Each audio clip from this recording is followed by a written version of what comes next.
So this is where I have a little bit of kind of examples. So one thing I'm going to be using is something called this MR job, which looks like a Mr. job, but it's this little package here. And basically it's a MapReduce job, so you can use this directly in Python. So I'm using this special guy right here. You can install it if you take this notebook, you can install it with just pip install and things like that. And what we're going to do, we're basically going to implement MapReduce. And I think this is going to make it a little bit easier to see what's going on. So the first thing that we're going to do is just check out this text file. So I actually have the data right here. So you can see the song plays, and then later on we'll look at Romeo and Juliet. This is actually the full book of Romeo and Juliet, all 156 kilobytes playing plays. So we'll check that out. And then I actually have a couple of things here, but we'll check this out in a second. But let's go ahead and just look at, it's like, okay, what are the song plays? So what this is basically just a list of different songs. In this case, I think there's only 3 different songs in here, but just to kind of show you here, there's Deep Dreams, there's Data House Rock, and there's Broken Networks. So basically, we want to count how many times how many occurrences that happen for each one, right? And so the idea here is we'd split up this data. Now in reality, this is relatively simple on a simple computer, but if you had a very large, it's called a large data set, right? So imagine like all of Spotify or something like that, and you wanted to split this up. You couldn't do this on one computer. You'd have to split it up into multiple. So what we're going to do, I'm actually going to run a .py file.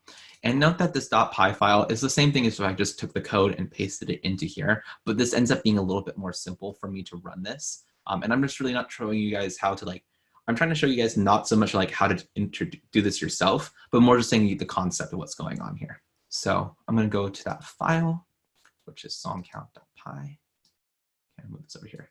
Okay, so this is our actual file, and basically MR job, this is just inheriting from this class. So note that I have the MR job right here. I'm just basically creating this new class, and don't really care about like how this code works, but the main thing here is that we have a mapper and a reducer. Okay, and note that the split and the shuffle, anyone got an idea of why we don't have the split and shuffle directly in here?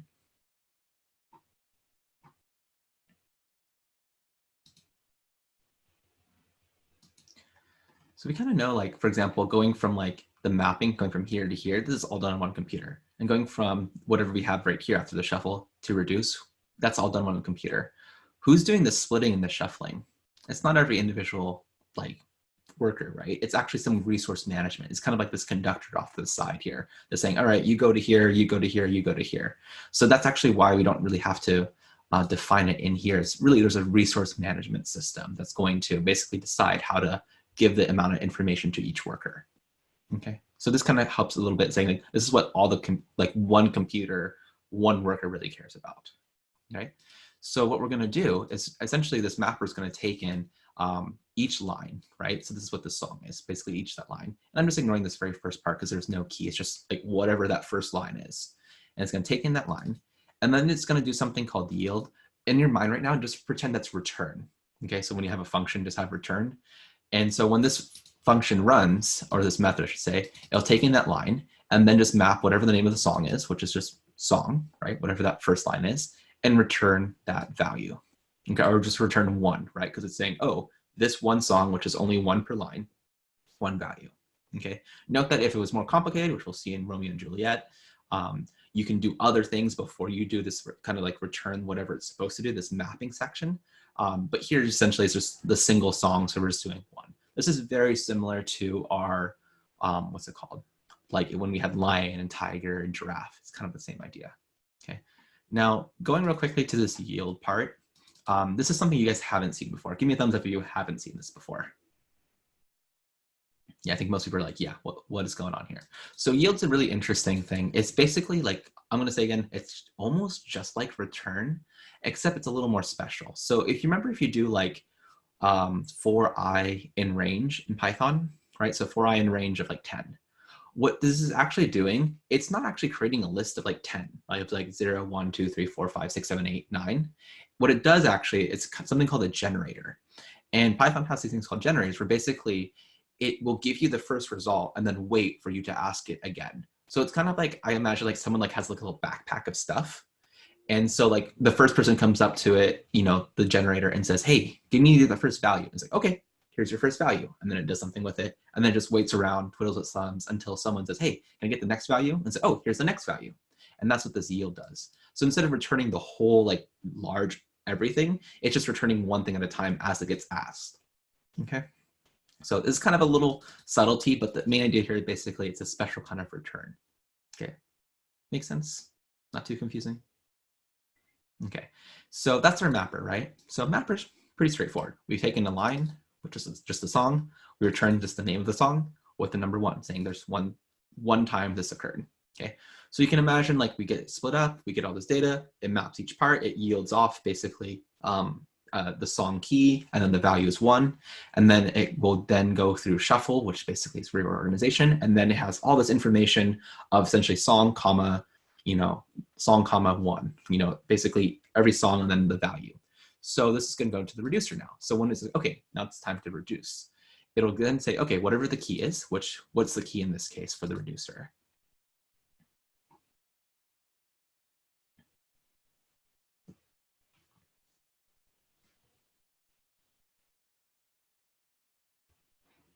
So it kind of helps if I go back to this guy. So we did this step right here with the mapper. We shuffled it, we have this. So what would the key represent in this scenario for song count? Name of the song? That's right, name of the song. So that basically is the name of the song, right? And then the value is just how many times it occurred, which we already know it's just going to be 1, right? And so what's going to do basically, it's going to get all of the tuples with the same key, right? And it's going to sum up based on the key and how many values there are. So if there's many, many values, for example, it's like 1, 1, 1, 1, 1, 1. Imagine like a list of like values. It's just going to sum up those all together, and that's going to pass now to, as a reducing step, the key, which is going to be the song name, and then the sum of the values, which if there's 3 occurrences, is going to be 3. So if going back to kind of like this diagram, the computer does reducer, which goes from here to here. Okay, cool. And then once it does that, then we just return the whole thing. Basically, it'll take all of these different little workers and we'll pass it off to the final solution. Okay. So, all right. So you can see this is all going to be in one line, but we'll kind of see it going through here. And I'll note, you can already see here, it's a little from before. This will probably take longer than like if you had just done this by like hand, because there's not that many. It's not very long. All right. So let's go ahead and run this guy. And you can see here, I did not run this first part, so that's important. Oh, I need to actually import you. Wait a second. Sorry, everyone. Do I need to import you? Let's try that one more time. Okay, let's try this now. Oh, geez, okay. It helps if it's installed. Okay. So normally I would have had this done before. I think it's because I'm on the Learn environment. I haven't installed it on the Learn environment. Oh, I hope I don't have to do some funky stuff. I might have to do a kernel restart. Okay. So a key part in here, the start, and make sure you have the right packages installed. Otherwise, it won't work, right? So let's see. This should restart. Okay, click restart. No, my Jupyter Notebook's been acting funny, where it's been waiting a long time for the kernel to restart. But the main idea here, oh my gosh, okay. I'm trying to debating how I should do this next. All right, I'm gonna open up a new terminal and then source activate. I know you guys can't see this right now, but source activate environment.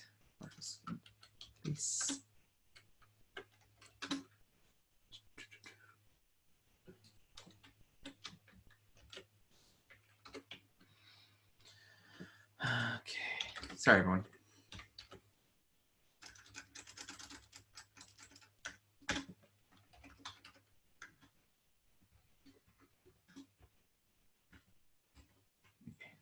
I'm open up a new notebook with a different environment. This should, in theory, work, and we actually don't want to be in here. We want to be in big data. So this is wrong. Okay, well, I'm kind of getting this started. Are there any questions you guys have so far on like the concept of MapReduce? No? Okay. In theory, this should work now. So let's do our MapReduce code and cross your fingers. I should be able to just run this, import kernel starting. My kernel's been taking a while to start up. Come on. Yay. Okay, let's see if it, all right, cool. So you see it didn't give me an error. So that means it's installed. Okay, so I can skip over this part.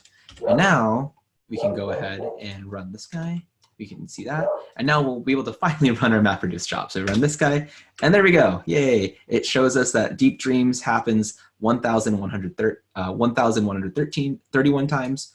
828 is Data House Rock, and 510 for Broken Networks. Okay, so you can see here, this is doing a stream here, and you can then take this information and pass it along. In this case, I just used the default here, so I'm not really doing anything too special. But you can see in concept, at least, all we did was run this file right here. Okay, cool. Sound good so far? All right, so this is where we get a little more complicated, right? So let's see, inside this case, let's see the word frequency. So before we're just counting how many songs occur, which is like easy stuff, right? And that's like, let's imagine we have like a line, like this case, this is the last 35 lines of this book in Romeo and Juliet, right? Or I guess the screenplay. And so you can see here is that we have all these different words, and what we want to do is count up how often these words actually occur, okay? So this case, we're going to have a little bit extra processing because before we just read each line and each line was a single key, but now we have multiple keys. So that's going to add a little more complexity to this. So thankfully, I already wrote this with word count.py. So over here, so it's a little bit easier for me to find. And so note that we still have the same idea here. I have a new class using mrjob. I'm using this string right here basically to make sure I get rid of punctuations. As you can imagine that this word right here, if I do a split, words comma is the same thing as words, right? We don't want to use words comma as something separate. So what I'm going to do here, I'm going to take in each line, right? I'm going to strip it. So remember line.strip does what? It gets rid of all the white space, right? And then we're going to do 4s in string.punctuation. This is kind of like a little hacky way. This is not super clean, but it does well enough. Basically, it just replaces anything with punctuations. So if I, for example, got word comma, it's going to replace that punctuation with nothing. Essentially, just going to get rid of that punctuation. Okay, so this line right here, oops, that's the wrong one. Where are we at? There we go. I think this is it. Yeah, okay. No. This is it. Okay, sorry everyone. I'm getting all confused with all my notebooks open. If you took this whole line right here, this would convert the whole line to basically no white space, PRIN space, this letter doth make good the friar's words with no comma. Okay, that's what this does. Okay. And then I take that, find all the words. So I'm gonna get a list of words with line.split. So I will split it by empty space, right? Or by white space. And then I go for each word we do in words, we're gonna lowercase it so that way we don't have to worry about if it was beginning of sentence or what, right? So we'll just make it all lower. And that's gonna be the key right here. And we're gonna yield that. Basically, it's going to return each part. And note that this normally, if you just replace this return, that would stop the function, right? It wouldn't run anymore once it hit that first word. But yield basically will kind of like continue on once you ask it for the next key, and the next key, and the next key, and the next key. So this is perfectly fine. And of course, we're just returning the number 1 because that's when that one word occurs once. Okay. And then you can see reducer. Reducer really hasn't changed. Basically, we just get the word with all the counts. We're just returning that word, which is the key, and then just counting up all those words in there. Okay. Does that make sense to everyone? Okay, any questions on, I think the main thing would be the mapper. That's a little different from the first one. Cool. Okay, so let's go ahead and run this guy. So we can already see, no, okay, I don't have any. So we're gonna go ahead and run Python word.count.py, and then we're just gonna feed in the data basically saying Romeo and Juliet.txt. So this should run through, and this, you'll see it runs pretty decently. And it only took about less than a second. So you can see here how many times these words occur. So in this case, it started with the word letter P. So you can presage 1, 2, 4. You can see some fun stuff. Well, that's a fun word right there. But this is probably because of the very title and stuff like this. If you actually go to the data set, let's see if I pull up this data, Juliet, you'll see that there's some information here at the very beginning. So this possibly could like combine this stuff together and stuff like this. So note that it's technically including this part, but it's good enough, right? So you can see a little bit how often things occur. And this, oh, here's something that's like 12, 13. Romeos with no, you see, and this is some issue right here. Romeo occurs 143 times. You can probably guess Romeos is probably Romeos with the apostrophe S, but because I removed apostrophe S, right? So you can imagine that maybe this is something that we can kind of deal with and stuff. This would be more a natural language processing problem, but we get a pretty decent size or pretty decent look at, you know, all the different occurrences of these words and how often they occur. Okay, cool. All right, any questions at all? All right. So normally you'd split this process over several computers? Yeah, so right now I'm just having one essentially. I shouldn't really say computers. It's really, you can think of it like workers or threads. So you can have multiple threads working, like one computer has multiple, like essentially Sure. like dedicating its task, like multitasking. But yeah, essentially you would have each of these workers would essentially be doing this thing. And so all it cares about is saying whatever you give it the line for the mapping step or the reducing step where it gives a key value pair. It'll take that value in there and do the next step.